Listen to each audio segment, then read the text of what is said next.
What's going on, you guys? Theo here with the big review, back yet again with another King of Fighters All-Star video, and today we are going to be taking a look at the 3.10 update notices, and then we are going to be moving into the Datamines that came out over the past couple of days. But before we do all that, make sure you smash that like button and subscribe. Helps me out a ton as a new YouTuber. If you guys did not check out the podcast for the power rankings for PvP Championship featuring Saint that I did yesterday, be sure to check that out. Link will be in the description.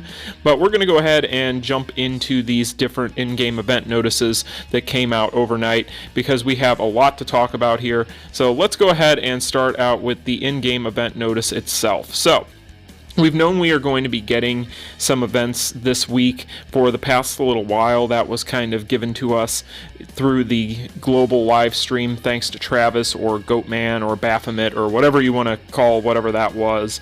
But moving through here, there are some things to take note of. So first and foremost, looking like we are going to be getting a new login streak. Now this login streak looks like it is going to be full of a whole lot of nothing outside of the gold hammers, which are always liked and always wanted, but really outside of that you would have liked to seen some rubies here. But moving through here, we're going to have a new Team Relay Dungeon event. We've known about this one for a while from the aforementioned global live stream. This is going to be the Cherry Blossom Festival Billy Dungeon. We had talked about this after the stream a few weeks ago, and when we did that roundup we talked about how there really wasn't a whole lot of note here outside of the fact that this Billy looks really annoying. So yeah, this is one I'm not looking forward to, guys, to be honest with you. If you missed that footage, you can check out the video that I did breaking down that particular live stream. However, with this, basically this Billy is moving around so fast and so much that this looks like it's going to be kind of a pain. It doesn't look particularly difficult, it just looks like it's going to be one of those things that I'm going to regret having to do daily after doing it once or twice. So yeah, something to look forward to there. Now, next part of this, we also knew about the mini dungeon. We're going to be getting the Catch the Hanami Little Thief. Now, for those of you who are new, these come out periodically. These are typically very, very easy. This is something for pretty much all ranges of skill and kind of time invested into the game, so this won't be anything too difficult. A lot of what we're seeing with this update is going to be homework stuff, is basically what we're looking at. Now, next thing up is going to be the Cherry Blossom Fighter Selection Super Mission. So this is basically going to be a atypical super mission where when you log in for the first time after the update, you will be able to choose from a selection of fighters, and then that selected fighter will be kind of the theme of your super mission. I don't think I have to explain super missions to anybody. They pretty much have a new super mission every other week, so that's pretty much what we're looking at with that one. Now, one thing that will make a lot of people happy is going to be this Hanako bingo game. So the Hanako bingo game, looking at the board here, doesn't look like there's anything too surprising, but the rewards, as always, are very nice. So we're going to get plenty of capsules, plenty of rubies, and some gold hammers in there. So all of this looking pretty nice. Looks like the final two rewards are going to be a random FES voucher or random FES box, but it's looking like, from what I can tell, that's probably going to be a generic memory, which, if that's the case, then whatever. That's fine, I guess. It's not anything I think anybody's going to get overly excited about. And then you get 2 plugs, which, yay, plugs. I hate when they use those as the final reward for things. It just seems like a cop-out, but that's just my opinion. Maybe some of you guys out there like getting those, like having those, but I just feel like they could put that anywhere on this board and give us something nice for the final reward. But that is going to be the in-game event notice. Now, this is not all we have to talk about with this update. There's plenty more. So if we go back here, we're actually going to take a look at next the newest FES fighter that is going to be added into the game. And we've known about this one as well. This is going to be the new Kim Kafwan. It's looking like 2001 Kim is definitely confirmed now. We have a trailer, which we'll take a look at here. But basically, from the looks of things here, they're going to be adding Kim. They do not mention a new card.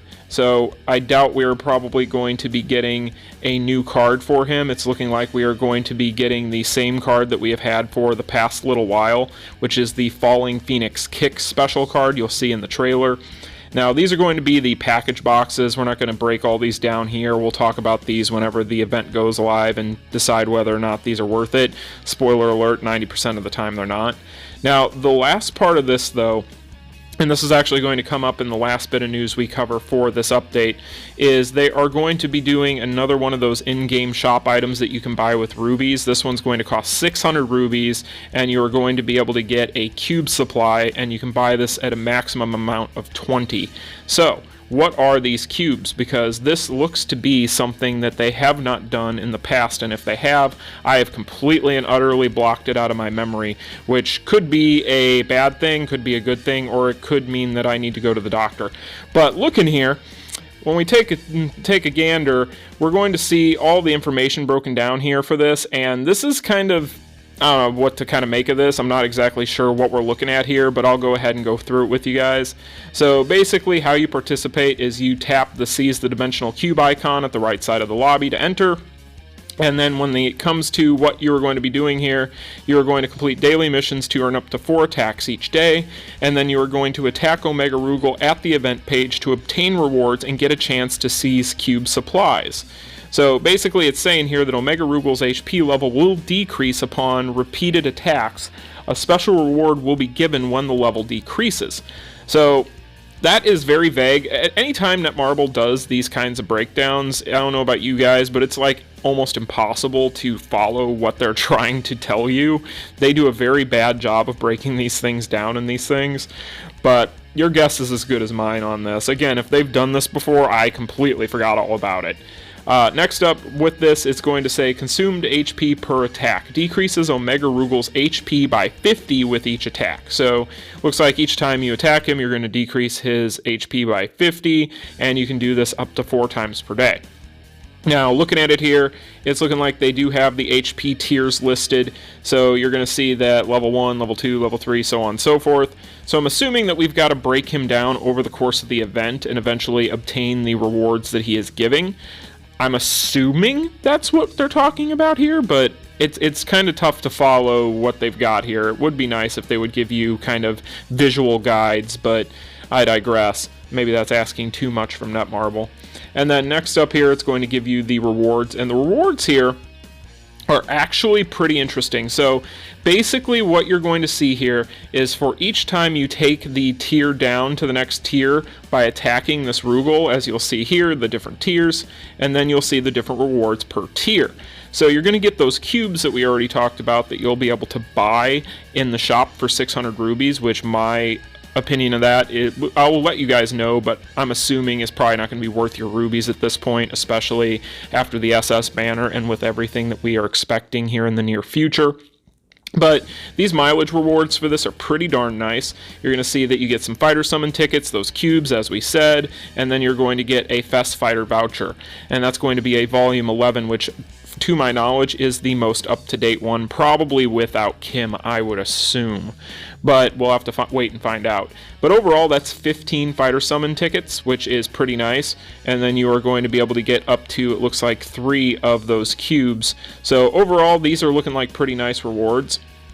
And then you're also going to get a bunch of gold, which for those of you who are newer or are having kind of gold budget issues, for all, 15 of you out there, you'll be able to do this. So that'll be a pretty nice little bonus there. But then if you get into what's in these cubes, right, these cubes actually look like they have some pretty decent rewards. However, these look like a copy-paste of the boxes that we have gotten in the past that you buy with your rubies or you get through buying actual things with actual money. And typically those are not worth it because the rates as far as the things you would actually want, like the FES fighter selectors and so on, are typically very low. So this is probably going to be a hard pass as far as purchasing these, but again, time will tell. We'll have to wait and see. So that is pretty much everything they've got going on in here. That's, again, interesting to me, but we'll have to wait and see what's going to go on with that. Now, let's talk about this Kim trailer, right? So let's take a look here, and I am going to actually do this guy here, and we're gonna mute that because I don't want to blow you guys' eardrums out. But taking a look at this Kim, this is pretty much what we expected. We've already kind of seen a lot of this from the Datamines thanks to GigaProto. If you guys did not see his video, check it out. He does great work as a data miner. But we already pretty much knew what we were getting into with this Kim, and overall he's looking pretty nice. I don't know exactly what we're looking at as far as his kit goes at this point. We do know he'll have bleeds associated with him based on some of the leaks we've gotten in the past from some of the assets for the shop. So overall, for Kim fans, this is a big deal. I hope for you guys' sake that he is really, really good, but we'll have to wait and see. I will, of course, have a should you summon later on whenever that happens, so that I can get you guys that information and break his kit down. But that is pretty much what we are looking at with this update. Hopefully you guys are excited for it. I am excited for the prospect of replenishing more rubies, because the SS banner did break me. So we spent over half of our ruby supply on those stupid things. So anyway, guys, we're going to go ahead and jump into these data mines. This is the big talking point, though, and this is where I'm going to spend a little bit of time, and there may even be a full Saturday chat and chill about this particular subject, because this has a lot of potential ramifications depending on how this is implemented and what this means. But for those of you who are not familiar, a VIP feature in a game, and this is just a data mine for now, you know, take it with a grain of salt. As we all know, we have had the assets for A10 Awakening since, you know, last year, and they've already said that's not going to be added into the game, so who knows if this ever makes it in. But what a VIP feature is, basically, in essence, is it is a mileage based on how much money you have spent over time on the game that gives you extra items for spending said money. So you'll have different tiers, and, you know, say you've spent $50, you'll open one tier. If you spent $100, you'll open the next tier, so on and so forth over time. And this can be a good or a bad thing, right? If it's just a situation where it's like any normal kind of pass, where you're just getting rewards anybody can get in general, you're just getting extras and more of them, then that really doesn't make a big difference. It's just more of the same. It's just basically like adding a bunch of items into a package that somebody's buying. So it's really not that big of a deal. However, if it is going to be a situation where they are going to decide, okay, we're going to implement SS and BS memories into this, and that's the way that you're able to get those, people are going to lose their ever-loving minds, and I would not blame them. I would myself be upset. So, really it comes down to how this works. Now, I've seen people say that, oh, they're making it pay to play and blah, blah, blah. That's jumping to a conclusion. It could be, I hope not, but that's jumping to a conclusion. And it really comes down to if they are, again, adding in a bunch of items that anybody can really get, and really the biggest benefits here are going to be maybe some extra rubies here and there, and maybe an extra FES voucher here or there. And you know them, it's probably not even going to be a selector, it would be like a random FES memory voucher or whatever the case. Then that's more the same kind of fare that you would expect for whales and so on. So it's not anything that's that big of a deal. However, one thing that I do need to mention here, and one thing that is going to be curious to see how it works, is for those of us who have spent money on this game religiously over the course of the past year and a half or however long it's been, for those of us who have done that, if they do not give us any credit for that at all, then people are going to be really upset. Because if you're going to have a VIP feature, it really should be in the game from day one. And again, inherently, there's not anything wrong with a VIP feature as long as it is fair to everyone, meaning that it doesn't give the people who spend money things that other people have no access to. Otherwise, it's not that big a deal. But again, if they are not going to credit those of us who have spent money already, which some people have spent quite a bit of coin on this game, then people are going to be upset, and understandably so. But I'm going to tell you now, I do not believe they would do that. I think it's going to be something where you're not going to get the credit for that. So we'll have to wait and see. Although I would temper expectations, temper your anger. I really don't know that this is going to be that big of a deal one way or the other. It really depends on implementation and how they make this work. But anyway, guys, that's today's video. We'll be back tomorrow with a Should You Summon for Kim and a full breakdown of all this stuff. But until then, like, share, and subscribe. And I will see you guys in the next video. Thank you all for watching. Peace. Continue.